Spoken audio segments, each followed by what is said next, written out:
Good evening, everyone, and thank you for joining us for our virtual session, Your Credit Report, Score, and More.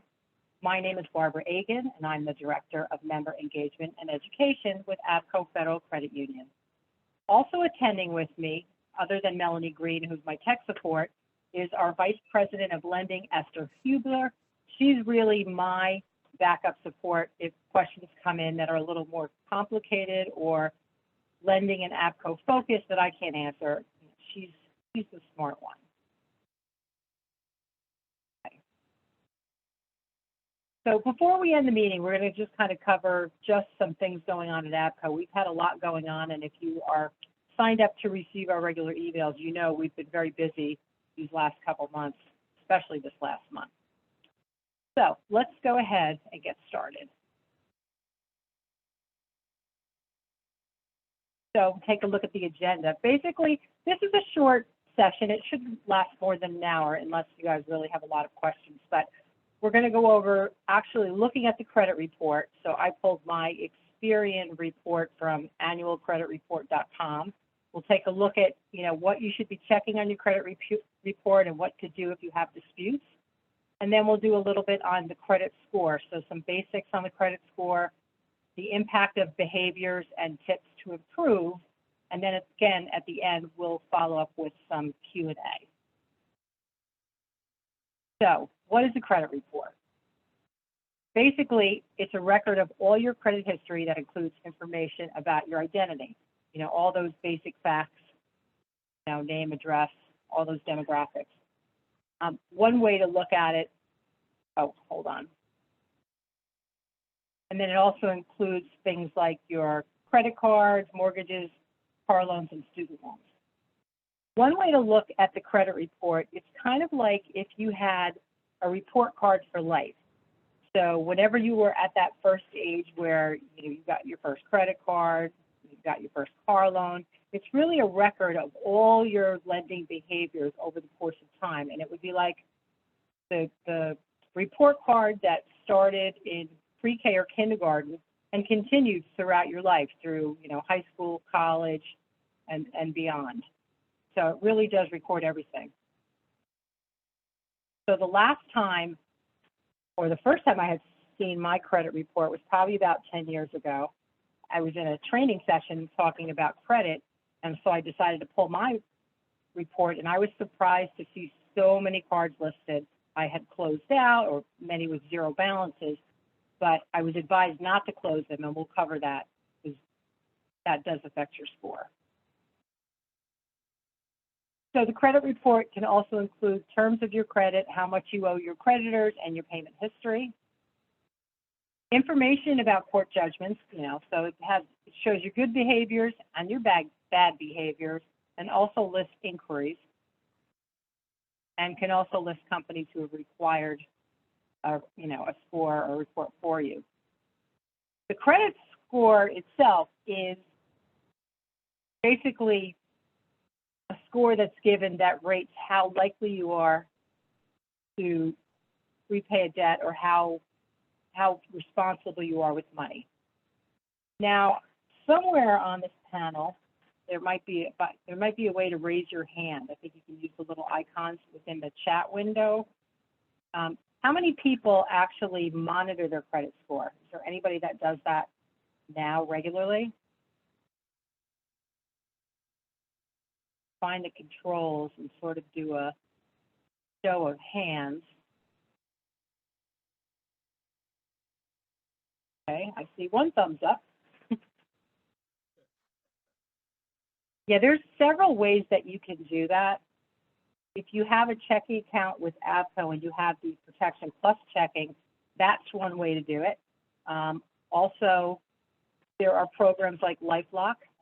We have some new features. If you saw the email recently about member benefits, the Love My Credit Union rewards, there's actually there's an identity IQ feature that has 3 different levels. So it has, basic, mid, and advanced, all pretty reasonably priced, which helps not only with monitoring your credit score, but also, protecting your identity.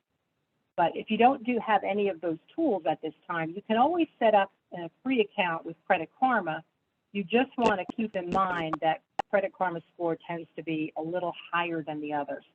And they also make money by cross-selling products. So, for example, I know of a person who had called up the credit union because their payment was just a few days late, and Credit Karma told them that their score had decreased by 11 points.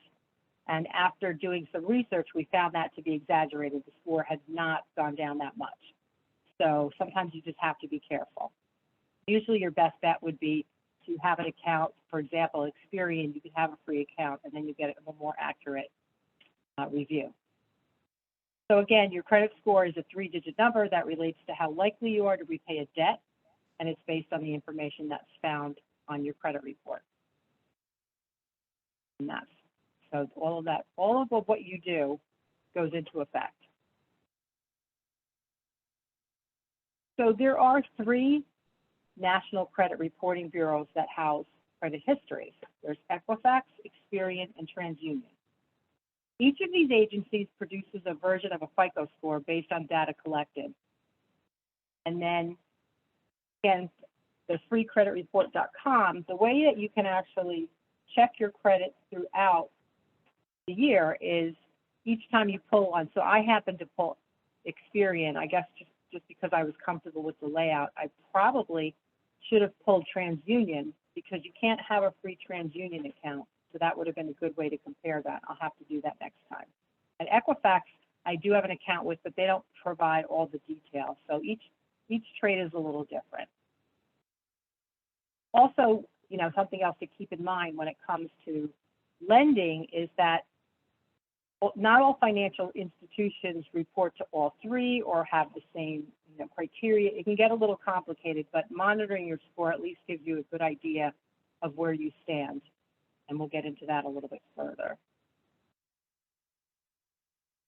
Okay, so what I ended up doing, and the funny thing is, other than 10 years ago when I pulled my credit report, and I really hadn't looked at it, this time I decided to really give it a closer look. So this is like half of page 1. So this talks about, you know, at a glance, I have 32 accounts on record, 4 hard inquiries. I pulled this on June 28th. And, you know, it has my name listed 3 times because of my full name, obviously with my middle initial, my name without my middle initial, and I guess there's places where I have put my full middle name. So I'm listed that way, and that's all accurate. So then the next page talks about addresses. So I started circling anything that I thought maybe would be a little odd. So when I had said earlier that it's like an ongoing report card of your history, well, so I'm divorced, and the Kendall Park addresses belong to my ex. And of course you'd say, well, why is that on there? Well, as it turns out, somewhere down the road, apparently his Sunoco card is linked to my credit report, and rather than go through the trouble of disputing it, as long as he pays on time and he doesn't mess up my score, I've left it alone. You know, so that's why there's multiple addresses. Social security numbers, obviously I blurred out my real one, but the one that I circled, the ending in 1653, that's not my social security number. So I will have to contact Experian Customer Care Center, and that would be disputing that information that does not belong to me. And I'm going to do that because I don't know if that means somebody tried to pretend they're me with a different social. I'm really not sure. So it probably is good that I took a look. Okay, then we have phone numbers listed there. Interestingly enough, none of those phone numbers are mine, and that is also going to be disputed because, I mean, I would recognize 2 out of the 3 phone numbers. I don't even know whose phone number the first one is. So again, that would be a red flag. A year of birth, that's correct. Okay, and then, yeah, spouse or co-applicant. So, yeah, we must be joint. Must have a joint credit card. So I drew an X through my X. But unless I remove the credit card, and maybe I'll do that as well, he's got to stay on there because we're tied together for that. Interestingly enough, for my employers, ABCO doesn't show, and I had asked my contact at Experian about that, and he said it all depends. It's not an exact science. It depends on which sites ABCO may have reported, used to, do any background checks, and it may not have been the particular site where Experian pulls their data from. So these other, I was self-employed for a while. I did work at the New Jersey Credit Union League, and I did work for Summit Bank and the Barbara L. Egan. I don't know what that is. So address pertaining to a business or trade contract or special trade, those, again, that's my ex. Forever part of my history. Okay, so then the accounts I have, so it starts listing the different accounts, the account numbers. This is the first one, this is a credit card. They opened, this was opened just this past December. Status open, never late. Balance at that time was $538. Recent payment $300. So that's some of the detail on one account. And then that, again, this page would have been followed right below the previous, so then it shows the payments that have been made. And again, I think I pulled this in June, so that's why it stops. It's not that I haven't made a payment. If I had red circles in there, that would indicate late payments. So there's nothing has been late. And then this actually shows balance histories on this screen. And there's the lending center address and the phone number. So this is an old credit card, an American Express. It was opened back in 2008. It's been paid, it's closed. And if you look at the payment history, you can see there's a couple of orange ones there. So there were, late payment in March of 2015, July of 2017. So yeah, and 30 days past due. So again, even though this is an old card, I haven't used it for years, it's still there, part of my record. Public records, no public records reported. And then as far as hard inquiries, these are when you're having your credit pulled. So I have a mortgage with Mr. Cooper, and I refinanced earlier this year. I have the credit card with ABCO, so they pulled my credit. The Cranberry Buick is a loan that my son, I'm co-signer for him on his loan. And the inquiry for Mr. Cooper, that was back in 2019. I had also done a mortgage refi back then. Those are the only hard inquiries. Soft inquiries, which don't affect your score, again, I have Credit Karma, so they're kind of annoying. I probably should close that account out, but they pull credit and send me emails with my updated score like every other day. And so I really just took a screenshot of part of this, but it goes on and on and on. Experian, they have a lot of that too. I don't know. Maybe Experian talks to something else I use because I don't feel like I do that all the time, but it certainly looks like it. Everybody's good so far? I'll take that as a yes. So then you go on to get further detail about, again, the different polls and the information. So if there was something on there where, somebody pulled your credit and it's something that you didn't recognize, you could certainly call and find out. I had that happen. There was something on my credit report, and you know how companies change names and buy other companies. I had no idea that my Sears MasterCard was listed as something else, so I wasn't sure what it was, and I called and I was able to get that clarified.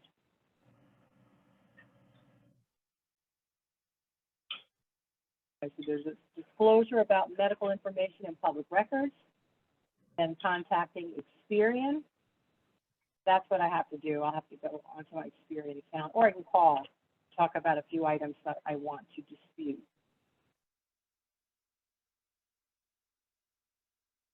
And then the Fair Credit Reporting Act, there's a lot of disclosures about, just legally what your rights are. So that's pretty much the Experian credit report. So I also have an account with Equifax, and strangely enough, there's only 2 screens. Like, it doesn't provide all the detail, it just provides a summary. So here I've got my score, 792, which they consider excellent credit, so that's cool. And, you know, whenever you go in, it'll tell you where you are. Oh, my credit utilization is 3%. That does not sound right. I don't know when I pulled this. No way. But one of the other things that makes a big difference is length of credit history. So you can see 31 years and 10 months. And the oldest account I had was a Bank of America credit card. So I kind of cover these in some of the tips a little bit later on. But even though I don't have that card, I would never want to close it out because, again, of the factors of what goes into your score, if I physically close it out, I mean, you don't have to have the card. You can cut the card up, throw it away, never use it, but just don't physically close it because otherwise I would lose my length of credit history, and you never want to do that. What about with the personal loan? That's not right. You pay it off. Here is I guess I have a little bit more. Here was a listing of the different credit accounts. So it does show the revolving credit,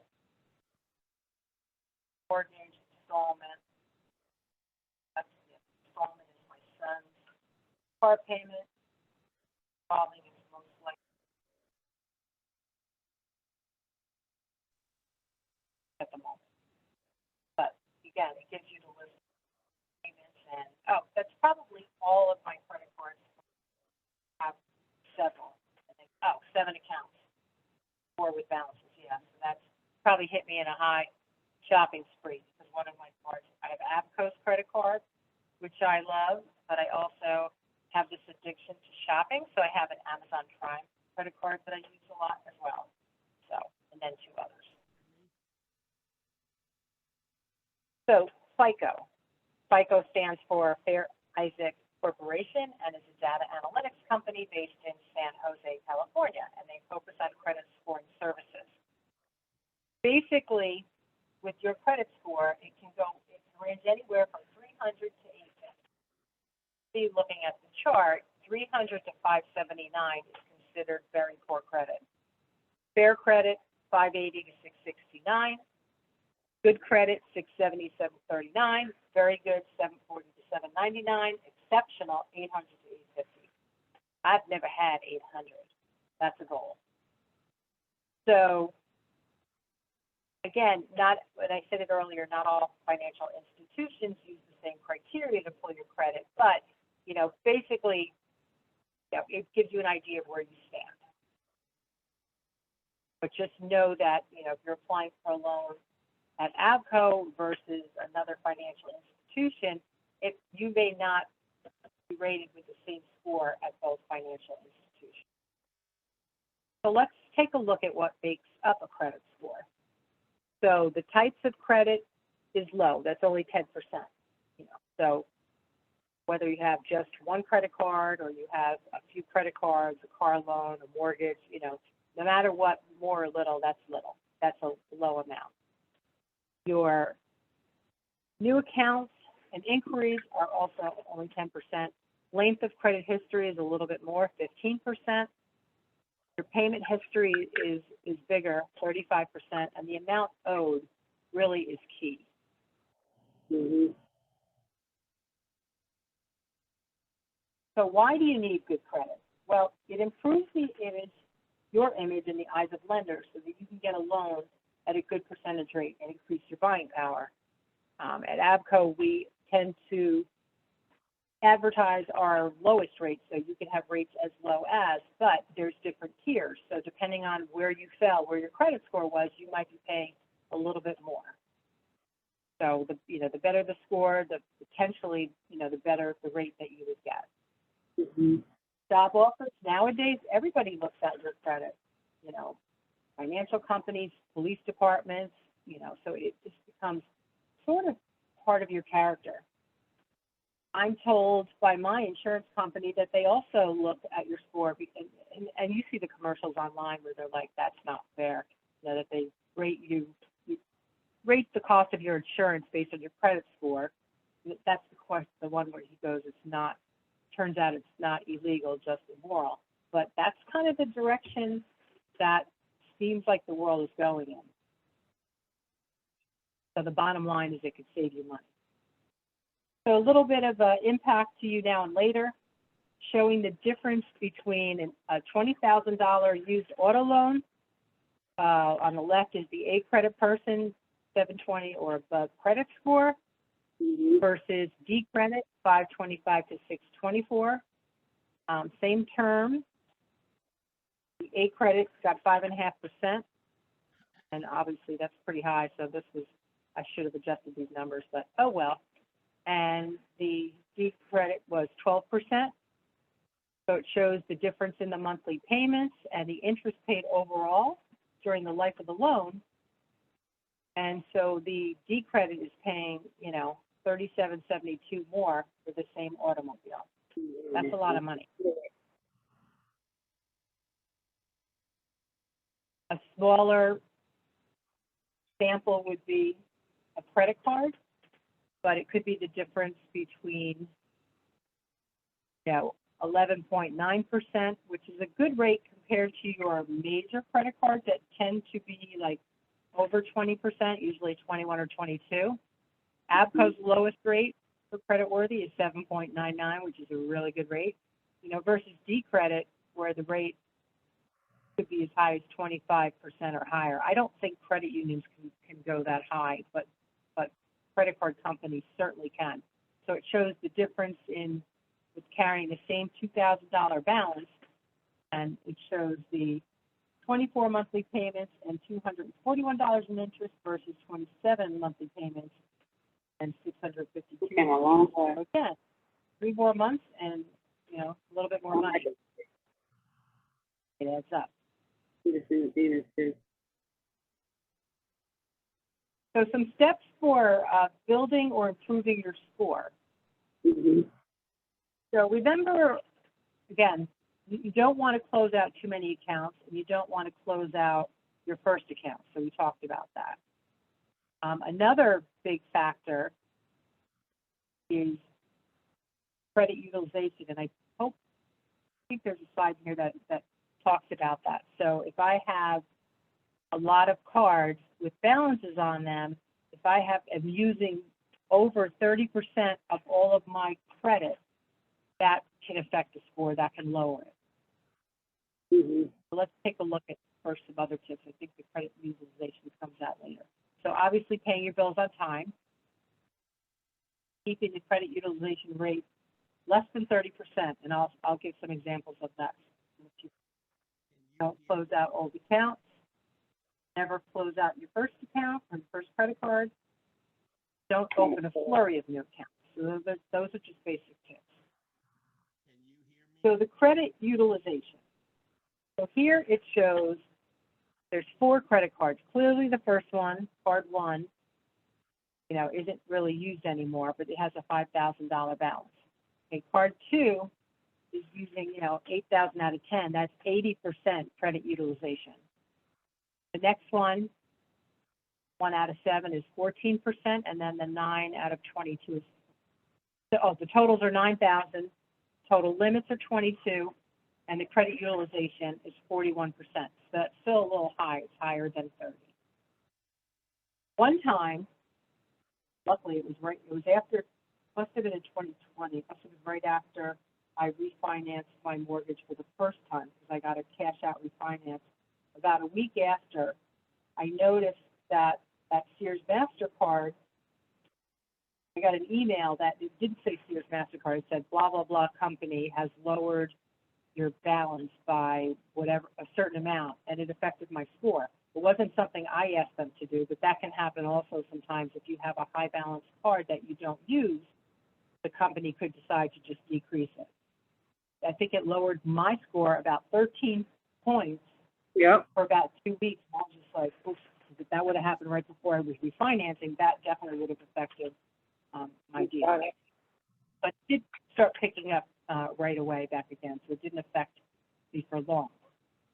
So looking at this example, if I were to close out card number 1 that I don't use, that would, so, you take those numbers out, that would increase my Credit credit use. utilization for 52%, and that's not good.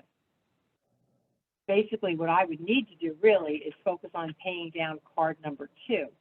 If I could get it down to $2,500, that would bring my credit utilization to 30%. And 30% is as high as you want to be. So that's probably a very good tip about how to do that. So soft and hard credit inquiries. Soft inquiries like my Credit Karma, my Experian, that's me pulling my own credit for curiosity, has no effect on the score. Also, your landlord or credit company is looking to make you an offer, that's called a soft pull, and that does not affect you. Oh, good. Hard pulls can affect your score a few points each time. So if you're applying for a loan, or you're applying for a mortgage or a credit card, that will change, affect it a little bit. Other things to know, so the debit card payment history is not a part of your credit score, nor is your checking account or your history.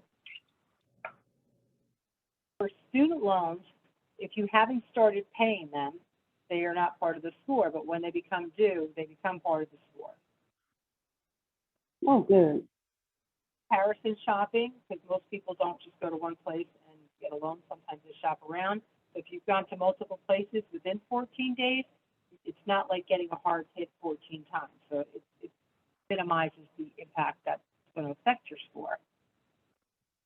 It takes about 6 months to generate a score if you don't have it, although that's on average. I guess it depends. If it's a credit card and it's your first credit card, it could take that long. My son actually, his auto loan was his first score, and that kind of picked up pretty quick, like within 3 months. But, I need him to get a gas card because, then he can build up more credit. One of the, let me just finish this. Okay, so the utilities, phone, gas, and electric are not part of your score, but they would show up if it becomes a collection. Now, somebody had asked about Experian Boost, and I don't know whether you have to pay for this or not, but what Experian Boost will do, if you don't have a lot of credit cards or your rate's lower and you are a good payer of your bills, you always pay your bills on time consistently, what Boost will do is it'll look at all of these things that don't normally show up or become part of your score, and they will make them part of your score. I imagine I could probably do that to get to the 800s, but I'm just not going to. So that's what it does. I never really understood it until recently. So if you have a low score, you're hovering, you're in the in the 600s or the 650s, that would be a good way to boost it if you have other bills you pay and you pay them on time. Okay, the bankruptcy filing is the single worst thing you can do to your FICO score. So that's, that takes a long time to recover from. And, all bankruptcies, they remain on your record for 7 and 11 for 10 years, Chapter 13 for 7 years. So yeah, those are hard hits. All other negative information on a credit report remains for 7 years. Kind of like we talked about earlier, so the interest rate on your score can affect the score, but your score can affect the interest rate you're charged on a credit card.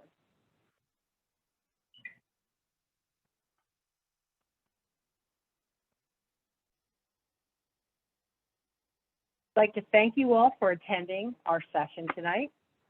Our next virtual seminar will be on September 8th, and we will be holding a home buyer seminar. So thank you.